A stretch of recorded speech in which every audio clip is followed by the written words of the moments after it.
అనుమాద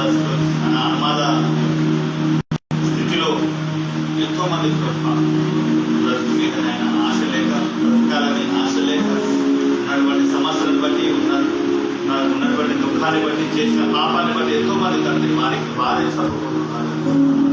తండ్రి మీ కృప చూపించండి, మీ దయ చూపించండి తండ్రి. ప్రతి ఒక్కరిని రక్షించమని ప్రార్థిస్తున్నాను.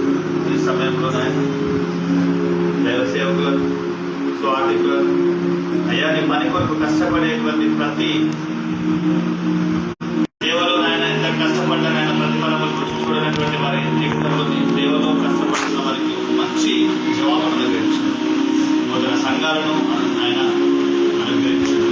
సంఘ సరిహద్దులను ఆయన విశాలపరచండి. నూతన ఆత్మలను నడిపించండి. మాలో నాయన ఒక ఐక్యతను ప్రభావ మీరు కొనసాగిస్తున్నాం.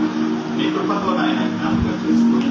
ఎందరైతే ఈ సమయంలో నాయన ఈ ప్రార్థనలో ఏకీభవిస్తున్నారో వారికి కావలసిన మనశ్శాంతిని, తెలియనటువంటి ధైర్యము, విశ్వాసము అనుగ్రహించండి. జరగవు అనుకున్నటువంటి వారి జీవితం అనేకముగా నాయన వారి జీవితంలో వృద్ధి కలగాలి. ఇక నేను ఇలాగే ఉంటాను అన్నటువంటి స్థితి ఇక వారికి ఉండగా మీ కృపతో నాయన వారికి కావాలనుకున్నటువంటి వారు ఏదైతే కలుస్తున్నారో ఆశిస్తున్నారో వారికి మీరు అనుగ్రహించండి. చిన్నలు, పెద్దలు, వృద్ధులను మొదలుకొని మీ కృప చూపించండి. నన్ను, మమ్మలను, మా దేశ ప్రజలందరినీ ఇంకా నీ చేతకు సమస్త